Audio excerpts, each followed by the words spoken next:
Howdy y'all, welcome to a tool bag channel. This is a tool bag. Sorry about the lighting here, but it's a little later in the day and this is when this video is happening. So uh, on that note, this video is in a lot of ways different than what I'm usually doing on this channel, which is mostly kind of tips or instructions for certain types of jobs or certain situations on certain vehicles, like problem, solution, that kind of thing. This video is, well, all problem and no solution. In fact, this video might be completely devoid of any value whatsoever. I am not sure, but I had a car come to me recently, and with the backstory of that car and what I found getting into it, that was the point that I knew that this video or a video like this was going to happen. And now just I think a couple months after that, I have another vehicle here, totally different vehicle, totally different problem, but similar backstory. And that is, and that has pushed me to the point of actually making this. These are not situations of owner neglect or anything like that. That would be most that would be a lot of situations that I run into, but that is not what this is. Let's start with a little bit of backstory, just to flesh out where I'm coming from. I would be what you would describe, what almost anybody would describe, as a shade tree mechanic, for better or for worse. And that's not what my customers call me. They speak much more highly of me than probably I deserve, and I appreciate them for that. And that I have a lot of customers who I've made very happy and that I have a good relationship with.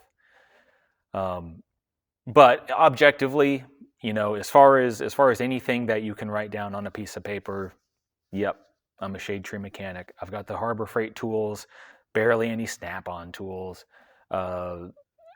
No relevant education besides just on-the-job training for here and then studying for the EPA 609, which is the only certification that I have. I roll up in a 90s Toyota Camry on my mobile jobs. If people show up, bring their vehicle to me, to my location, they get to see my enormous field of gravel and my camper and the house/garage that is currently under construction and has been for a while. They will not see a uniform with my name on it or anything like that, and they will not speak to a secretary or a counter person or anything like that, and they deal one-on-one with me.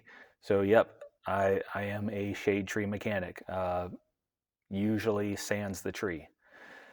And you know what? It's worked out for me, and it's worked out for my customers apparently as well. And I'm thankful for that. Now, my customers would be very justified in having quite low expectations for my work output as far as accuracy of diagnosis, robustness of repair, and things like that. I don't fit the description for what you would expect for a good as new kind of thing.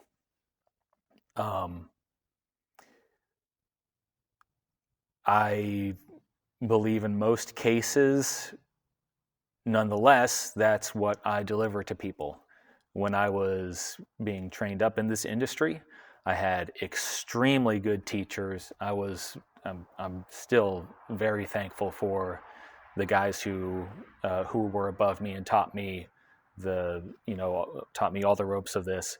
And then as well, just for the sake of completeness, the YouTube automotive, community channels, things like that, which I also learned a lot from. Like I think a lot of us are these days.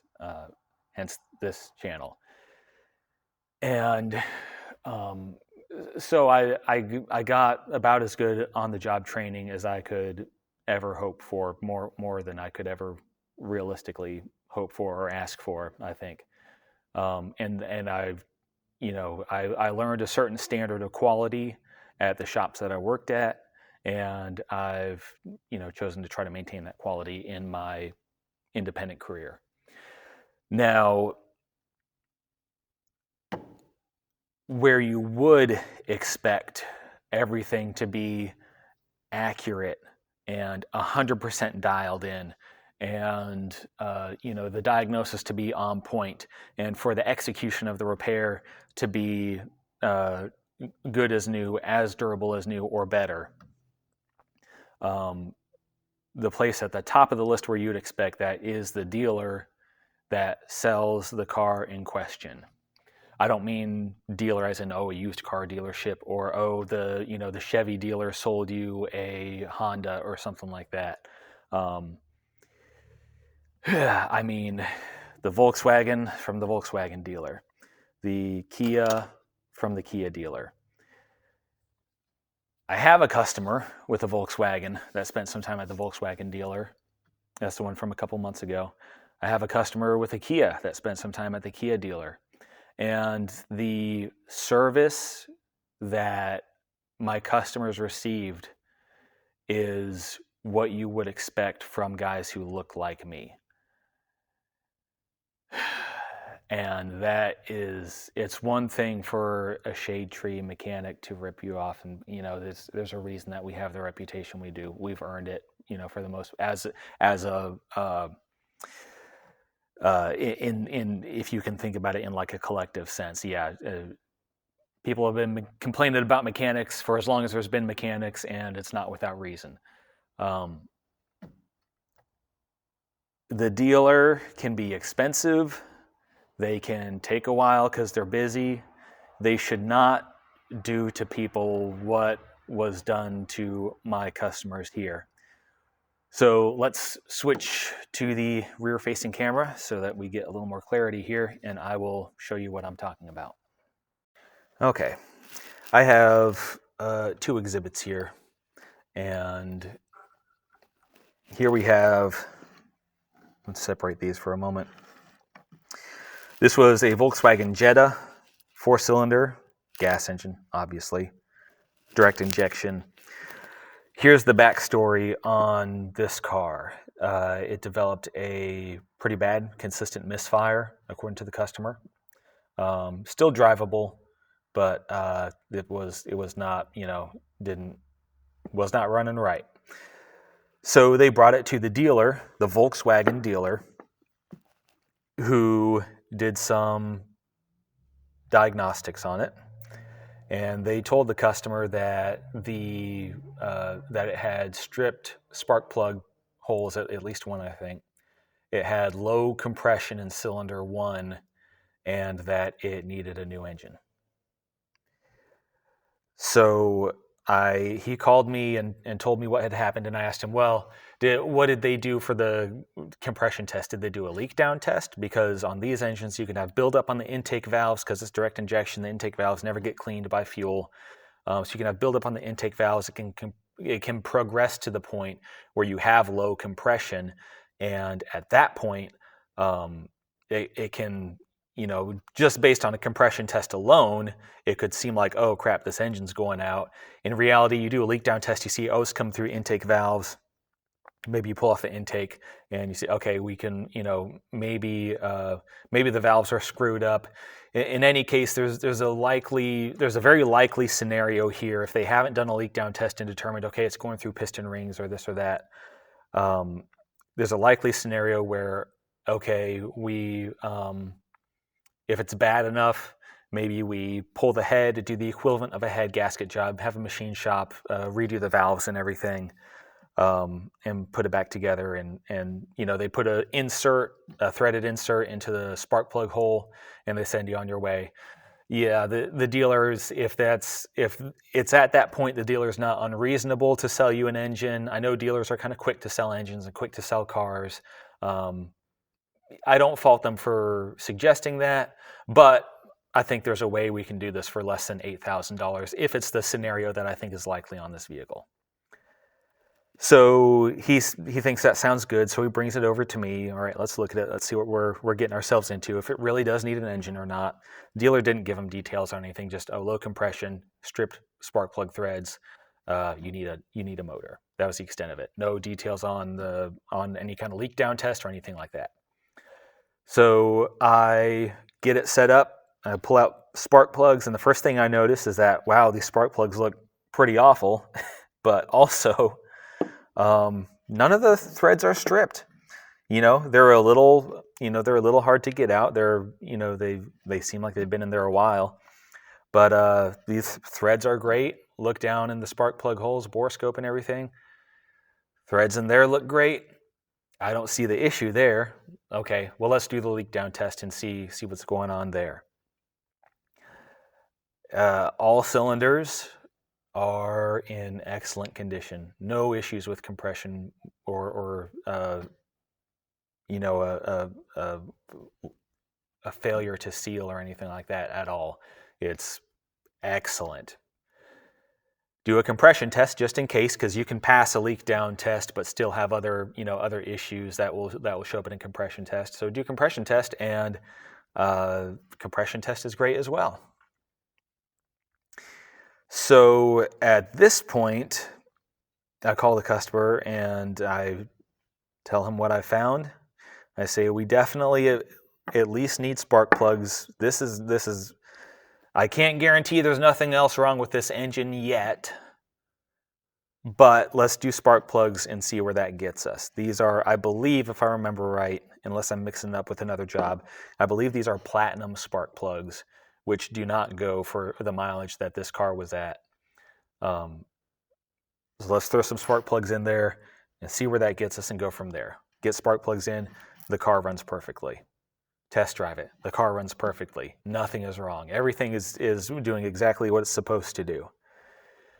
So I sold the spark plug job, and I tell the customer, hey, the thing we talked about, those intake valves, that's still in play. I'm not equipped to do intake valve cleaning like that, but here's a couple local independent Volkswagen independent Volkswagen shops. Give them a call, see what they charge to do a intake valve cleaning service on these, because these cars need them all the time. See what they would charge to do that, and then just keep that on your list for maintenance, to do that however often they tell you it should be done. I cannot. I like to give other mechanics the benefit of the doubt, especially ones who are objectively above me on the totem pole, as it were. I cannot come up with a justification for how this customer was treated, and I'm glad this is the exception. I'm glad that I've only seen, we're approaching the end of the year, only had 2 situations like this come to me the whole year. But this is not what you go to the dealer for. I'm sorry, it's not. All right, let's look at the Kia. This Kia was intermittently going into limp mode, and the dealer put a throttle body on it. It kept doing it. They put another throttle body on it. It kept doing it. They did a wire repair. It kept doing it, and they finally told him, "Hey, you need a whole wiring harness. It's going to be this many thousands of dollars." Yeah, sorry. So they bring it to me. I say, "Well, maybe not. Let's get a look at it and see if we can find anything else going on. If it needs a wiring harness, I'm sure we can get it done for a little bit lower than the dealer will do it for. If nothing else, it doesn't hurt to have another set of eyes on it, just to check up and see if we can find anything else going on with it." So I get in there, I have a look. Sure enough, shiny new throttle body, looks great. Throttle body connector, and I wish I had the forethought to take this apart on camera. I did not. Sorry. But in any case, this connector was, and I hope this thing is focusing. I can't hardly see it right now. Saint AVE, pray for us. Oh, let's see. I might be able to. Is it focusing? I believe it is. This connector was damaged. It goes into this housing here. That's not really relevant for what we're talking about. The connector was visibly damaged. It had all its pins in it, but this is one of the good ones. And I took this out in another take of this video to show the little plug in here to help weatherproof it. That can be important for some of these sensitive components like the throttle body. One of the other pins, and one more thing, when we first look at the car, yes, it has codes for the throttle body, for that whole, all that circuitry there. One of the pins on here was this pin, all right? And this is crimped a little bit janky on the actual terminal there. I'm okay with that. It's tight there to the conductor. This crimp is a little messy. The heat shrink is not shrunk. There's a puncture in the insulation going into there. Not a big fan of that, but it's tight. This will hold up for certainly a few years, if not more. This is not where I have the problem, even though it was too long. So you have it ended up looking like this on the harness. It's just ugly. Those wires are kinked like that. I don't love that. That's all fit and finish stuff that you would expect from people who look like me. But that wouldn't stop the job from being a success. Here is the real problem.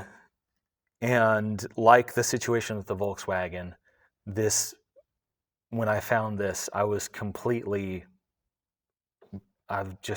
baffled by this, how this could possibly happen in a dealership. This was the same, this is that wire, okay? Heat shrink around here. I see that it feels a little funny in here where around that part of the heat shrink tubing, behind it. I can't really tell what's going on under it, but it doesn't feel right.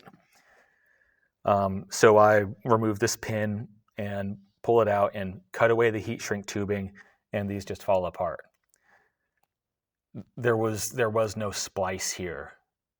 This wire, I did not cut this wire either. This was just like this. There was no splice. There was no splice done here. You had this splice. There's no splice here. Not even twisted together or something like that you'll see some guys who still have things to learn. Me 10 years ago, maybe. Not even just a little twisty tape around it thing that you'll often see. These were literally just laying together with heat shrink tubing over it. I don't know what the order of events is that leads a dealership technician to do this and call it a repair, and then when it fails to not say, oh, this maybe I need to revisit this wiring repair. No, you don't think that. You think, well, clearly the entire wiring harness needs to be condemned and we need to do a $3,000 job.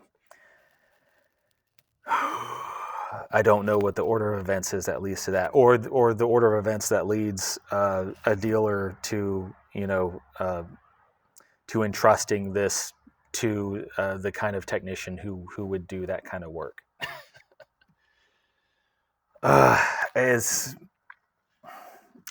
Listen, I know electrical is hard. I know a lot of people don't like to do it. And I know it's weird and confusing for a lot of people, but this there's I don't know how this is not even what you expect from a shade tree mechanic. This is crackhead stuff. I don't I don't know what else to say about it. This is the most bizarre, and I know, oh, it's a stupid wiring thing. Oh, from a professional standpoint, to whatever extent you consider, a shade tree mechanic to be a professional, this is one of the wildest things that I've seen, and I can't understand how this is happening. And like I said, I don't know for sure where this video is going, and this video might have no value at all. Oh, and that's the other thing I was getting to. No weather plug on here at all, so it was, exposed to the elements more or less through the back of the pin there. Again, if it were just that, if it were just a missing weatherproofing plug and a kind of shoddy butt connector installation and a little chip of plastic off of the connector here, if it were just that, I'd be like, oh, yeah, flat rate guys, I know you gotta rush some of this stuff sometimes, and customer's not really going to look at that as long as it works. And if nonetheless, and that wouldn't have even been a problem here. That would have worked, actually. It would have been a good enough connection. It would have held up for, at least a few years probably. You might have corrosion set in at some point and have to revisit it later. Who knows if the customer even has the car at that point. There's all these things that I would not, I would not personally accept that quality level for the repair if I were doing it, but I wouldn't, I wouldn't fuss at anybody for executing the repair that way if that's what they felt was necessary and effective. This is crackhead stuff. I can't explain how anybody with a job that requires drug testing, maybe, could execute a repair like this and call it good, and then say, oh, you need a wiring harness. I don't understand how a guy entrusted by Volkswagen to service their vehicles can do or not do whatever he did to come to the conclusion that, nope, plugs can't be the problem. It has low compression, which there's no reason to believe, and it needs a new motor. It's wild. And this is not to say that dealers are a worse place to go than anywhere else for service, of course. I think in general, you'll get a much higher, on average, you'll get a much higher standard of quality at the dealer than from somebody who looks like me. Things like this will happen with a much higher frequency from somebody who looks like me. But it still happens at the dealer, evidently. And it happened twice in a relatively short time period that was brought to my attention anyway. Thankfully, neither of these jobs were actually had their final the actual job stage. Neither of them were performed at the dealer in this case. And in this case, I'm glad that they weren't. I'm glad that we got this guy out with spark plugs and he's still on the road and happy with that car. And I'm glad that I was able to order a $25 connector, add a little bit of labor, a very small amount of diagnostic time, and this car now runs perfectly, no limp mode, anything like that, for less than $200.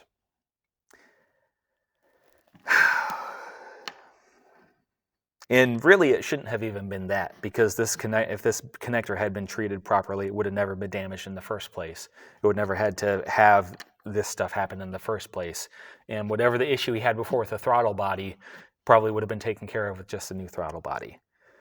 If this connector was damaged during that throttle body removal or installation, then they should have sold him a connector, or even, I think it'd be appropriate to, possibly to just even eat the connector. Go ahead, get a whole new pigtail.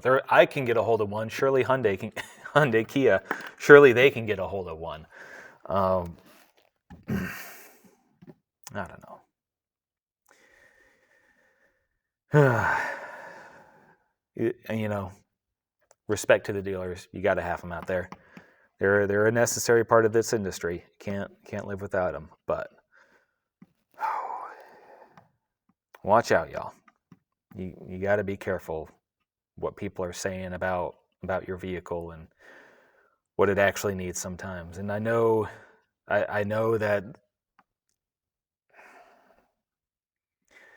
that results in a lot of good technicians being questioned more than they should be as well, which is, I think there's merit to, in this day and age, I think increasingly there is more merit to the independent mechanic or the shade tree mechanic, whatever you want to call it, where the owner is building a relationship on an individual basis with their mechanic and can get a feel for whether or not to trust them.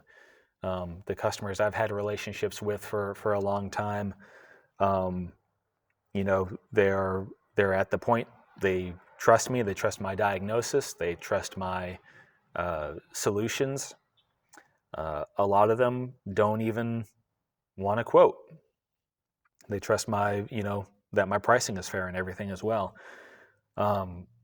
And I think there's a lot of bad technicians who are taking advantage of the anonymity of working in a shop and never actually facing the customer. And yeah, we know that's a problem, and it's hard to deal with that problem because there's a tech shortage as there is. It's hard to find good people, and a lot of shops find themselves having to settle for this. And I don't know what to do about it. Except make this, change the industry to the point where, young, intelligent, ethical people feel like they can have a future in this industry, and that it's worth learning, and that it's worth, eating crap for a while you get your bearings. That will be worth it, and that will be, respected and valued in this kind of job, so that you can displace these people and get them out of there. And part of that, I think part of that comes down to customers too. There's a lot of bad customers out there, and a lot of the reason that good technicians leave this industry is from having to deal with bad customers. And that's another, I think that's an advantage of the independent mechanic too, because then you're not having to deal so much with just a new mystery person every single day, and you have control over which jobs you accept or turn away. I think, I think it goes both ways. I think bad mechanics should not be able to find a job. I think bad customers should not be able to find a mechanic. And for all the faults and inefficiencies of the shade tree mechanic or independent mechanic format, or whatever you want to call it, it solves some problems too. It solves some of the most pressing problems that we have in this industry at the moment. So anyway, I think that's about as long as I can ramble about this for now. So that's the story. Hopefully this wasn't too boring. Again, I don't know. I like bringing valuable information or some kind of valuable input in my videos on this channel. This video, I believe, is mostly devoid of that. I'm just here to complain. But if you enjoyed it, thank you for sticking around. If you hated this video, then dislike, report, unsubscribe. Thank you, and y'all have a great day.